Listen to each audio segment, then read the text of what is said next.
Hello students, welcome two equations IAS. आज हम discuss करेंगे जेट इंजन और रॉकेट इंजन में difference. Jet engine and rocket engine में डिफरेंस। देखो कोई भी इंजन होता है, उसमें कंबशन के लिए, कंबशन का मतलब होता है फ्यूल बर्निंग, तो कंबशन के लिए फ्यूल चाहिए होता है एंड ऑक्सीजन चाहिए होता है। क्योंकि आपको पता होगा फ्यूल बर्निंग बिना एयर के, बिना हवा के नहीं होती। जैसे हम अपने टू व्हीलर या कार की बात करें तो कार में हम पेट्रोल डीजल अगर डलवा रहे हैं तो वो फ्यूल है, तो उसे कंबशन के लिए, इंजन में जब फ्यूल बर्निंग होती है तो उसे एयर चाहिए होती है।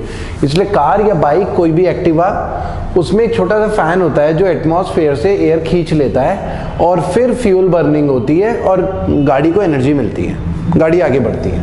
तो फ्यूल बर्निंग के लिए, two wheeler, car, fuel burning के लिए रिक्वायर्ड जो भी ऑक्सीजन होती है वो एटमॉस्फेयर से एयर को खींचकर पूरी की जाती है।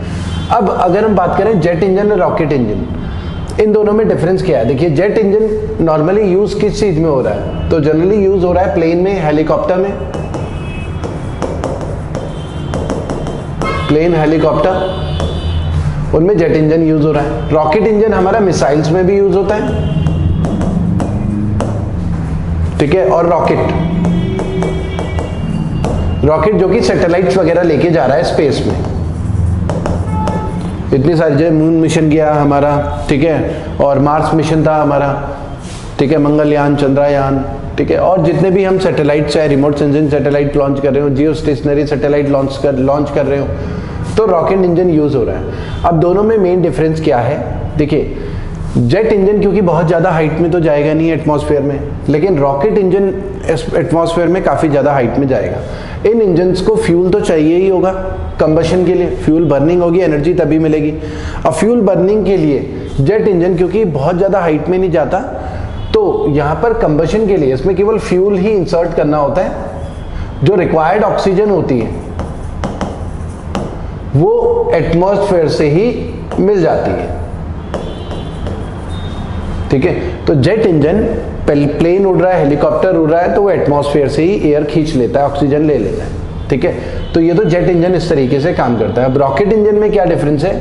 देखिए, रॉकेट इंजन क्योंकि एटमॉस्फेयर में काफी ज्यादा हाइट में जाता है, तो इसे फ्यूल के कंबशन के लिए जो रिक्वायर्ड ऑक्सीजन रहती है वो एटमॉस्फेयर से मिल नहीं पाती, क्योंकि अर्थ के सरफेस से जितनी ज्यादा हाइट में एटमॉस्फेयर में ऊपर जाएंगे वहां पर ऑक्सीजन कम होती रहेगी, तो उस वजह से फ्यूल बर्निंग प्रॉपर हो नहीं पाएगी। इसलिए रॉकेट इंजन को फ्यूल के साथ साथ अपना ऑक्सीडाइजर भी कैरी करना होता है, फ्यूल के साथ साथ अपना ऑक्सीडाइजर भी कैरी करना होता है, ठीक है, फ्यूल एंड ऑक्सीडाइजर दोनों, ठीक है। तो रॉकेट इंजन, जैसा हमें पता है, मिसाइल्स में यूज होता है। जब भी कोई मिसाइल लॉन्च हो रही है, बैलिस्टिक मिसाइल मान लिया, इंटरकॉन्टिनेंटल बैलिस्टिक मिसाइल लॉन्च हो रही है, अग्नि 5, तो उसमें इनिशियल लेवल पे रॉकेट इंजन रहता है, क्योंकि बहुत सारी फ्यूल बर्निंग एक साथ होती है, तो एक साथ फ्यूल बर्निंग में इतना सारा ऑक्सीजन नहीं मिल पाता एटमॉस्फेयर से, तो इसलिए इनिशियल लेवल पे रॉकेट इंजन रहता है मिसाइल में। और आगे के लिए, ब्रीफ पीरियड के लिए, क्योंकि गाइडेड मिसाइल है, बैलिस्टिक मिसाइल है, उसमें लगातार इंजन ऑन नहीं होता, तो ब्रीफ पीरियड के लिए केवल मिसाइल को गाइड करने के लिए जेट इंजन रहता है। तो दोनों टाइप के इंजन रहते हैं नॉर्मली मिसाइल्स में। लेकिन जो रॉकेट सैटेलाइट में जा रहे हैं, रॉकेट सैटेलाइट्स में जा रहे हैं, उनमें रॉकेट इंजन रहता है, क्योंकि रॉकेट सैटेलाइट्स को लेके जा रहे हैं स्पेस में, ठीक है, रॉकेट सैटेलाइट्स को स्पेस में लेके जा रहे हैं, तो उसमें रॉकेट इंजन काम कर रहा होता है, ठीक है। अब आते हैं जेट इंजन में। इसका तो आपको एक आइडिया हो गया कि रॉकेट इंजन का यूसेज क्या क्या है, ठीक है। एग्जाम में, कई बार एग्जाम में डिफरेंस आया हुआ है कि रॉकेट इंजन और जेट इंजन में क्या डिफरेंस है।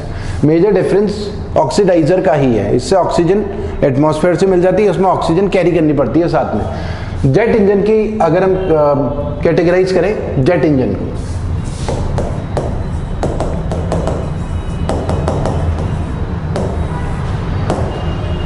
जेट इंजन में पहली कैटेगरी टर्बोजेट। टर्बोजेट में क्या होता है? जैसे प्लेन है, प्लेन में क्या होता है? या हेलीकॉप्टर है, उसमें फैन लगे हुए रहते हैं, डक्ट फैन। तो फैन चलते हैं, वो एटमॉस्फेयर से एयर खींच लेते हैं। जैसे हमने अभी बात करी कि जेट इंजन में केवल फ्यूल, जिसे एटीएफ भी बोलते हैं, एविएशन टरबाइन फ्यूल, प्लेन में डलता है एविएशन टरबाइन फ्यूल डलता है, ऑक्सीडाइजर नहीं डलता क्योंकि ऑक्सीजन एयर से मिल जाती है। तो टर्बोजेट है, ये ओल्डेस्ट और बहुत जनरल यूज होता है इसका, ये ओल्डेस्ट टाइप का इंजन है और बहुत जनरल यूज है, जनरली यही यूज होता है काफी ज्यादा, टर्बोजेट। ठीक है, तो कोई भी प्लेन होगा, आपने देखा होगा प्लेन है, उसमें दो विंग्स बने हुए रहते हैं, जैसे ऐसे विंग्स, और विंग्स में फैन लगे हुए रहते हैं, जैसे देख लेते हैं। हाँ, जैसे विंग्स में ऐसे फैन बने हुए रहते हैं। तो इंजन रहता है, ये विंग्स घूमते हैं, जब प्लेन उड़ रहा होता है ये घूमते रहते हैं और एटमॉस्फेयर से एयर ले रहे होते हैं।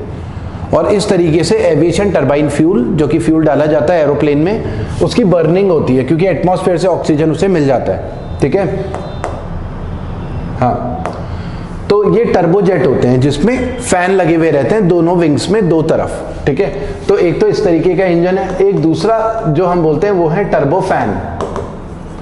टर्बोफैन भी सेम होता है, ठीक है, लेकिन इसमें जो फैन होता है वो बड़े फैन होता है, बिग फैंस। इस टर्बोजेट में थोड़े छोटे फैन रहते हैं, छोटे छोटे फैन। ठीक है, प्लेन में दोनों तरफ। इसमें क्या होता है, इसमें बड़े बड़े फैन रहते हैं, बिग फैंस। तो प्लेन में दोनों तरफ जो विंग्स रहती हैं, इसमें काफी बड़े बड़े फैन रहते हैं टर्बोफैन में। दोनों सिमिलर हैं, बस इसमें फैन बड़े रहते हैं टर्बोफैन में। तीसरी कैटेगरी जेट इंजन की है रैमजेट। रैमजेट भी टर्बोजेट ही है,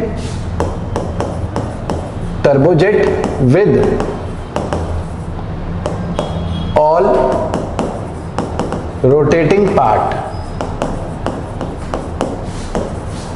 removed, all rotating part removed. मतलब ये फैन हटा दिए जाएं टर्बोफैन टर्बोजेट से, तो ऐसे इंजन को रैमजेट इंजन बोलते हैं। और इसका कॉन्सेप्ट ये रहता है, रैमजेट इंजन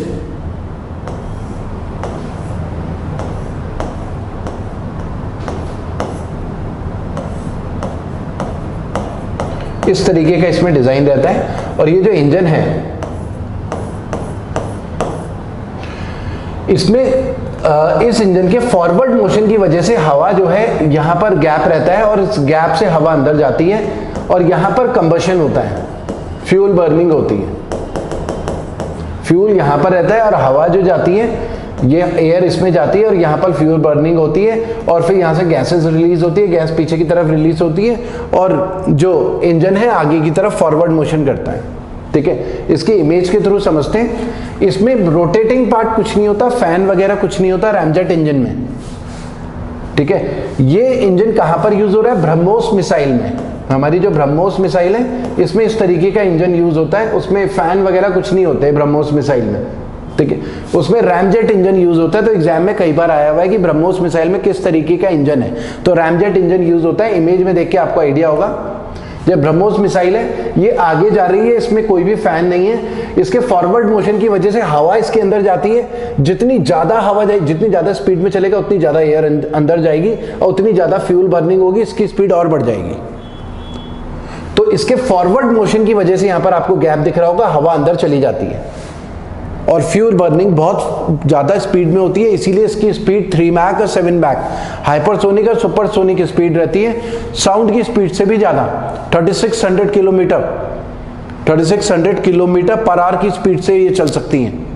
और 8400 kilometre 8000 kilometre per hour 8-8.5 kilometre per hour की स्पीड से भी चल सकती हैं। क्योंकि फ्यूल बर्निंग, यहाँ पर फ्यूल बर्निंग जो हो रही है ना, वो इसके अंदर ऑक्सीजन मिल रही है, इस हवा अंदर जा रही है। ये रैमजेट इंजन होता है, जो कि टर्बोजेट से थोड़ा सा डिफरेंट हो गया, रोटेटिंग पार्ट अलग कर दिए गए।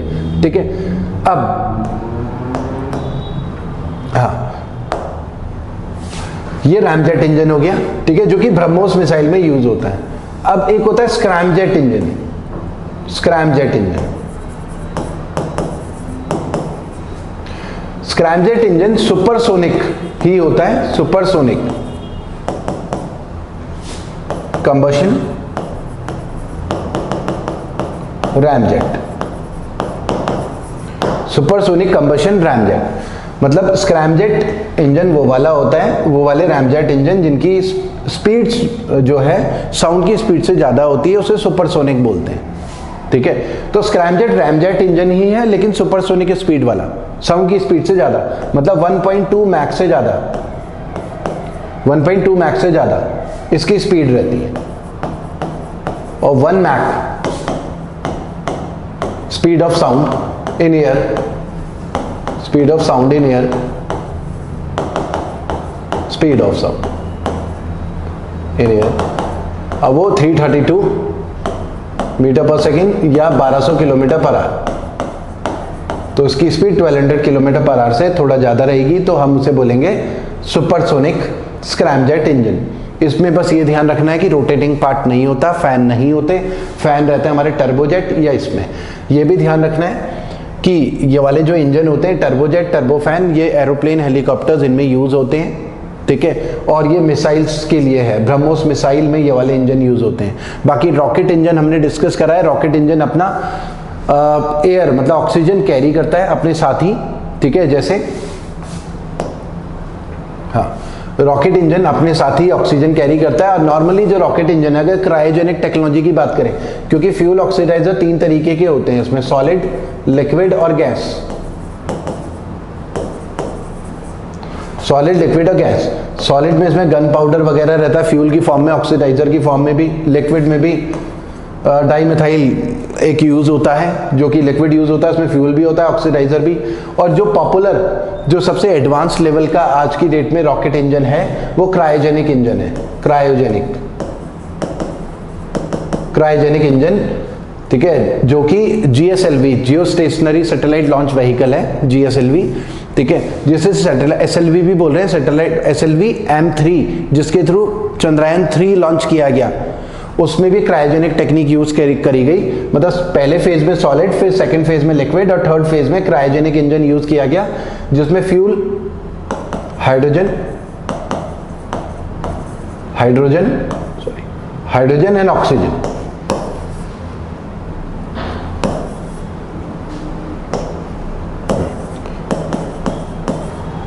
हाइड्रोजन एंड ऑक्सीजन यूज किया गया। Liquid hydrogen and liquid oxygen था ये, liquid hydrogen and liquid oxygen. ठीक है, ये यूज करेंगे, जो कि लिक्विड हाइड्रोजन -253 डिग्री सेंटीग्रेड और -183 डिग्री सेंटीग्रेड, इतने टेम्परेचर में ये गैसेस लिक्विड में कन्वर्ट हो जाती है, तो इनको यूज किया गया क्रायोजेनिक टेक्निक में। ठीक है, तो स्टूडेंट्स इतना ही करते हैं, फिर नेक्स्ट वीडियो में हम इससे आगे कंटिन्यू करेंगे। डिफेंस टेक्नोलॉजी से रिलेटेड और भी कई चीज़ें हैं। आपको ये वीडियो पसंद आता है तो लाइक जरूर करें, हमारे चैनल को सब्सक्राइब जरूर करें। Thank you.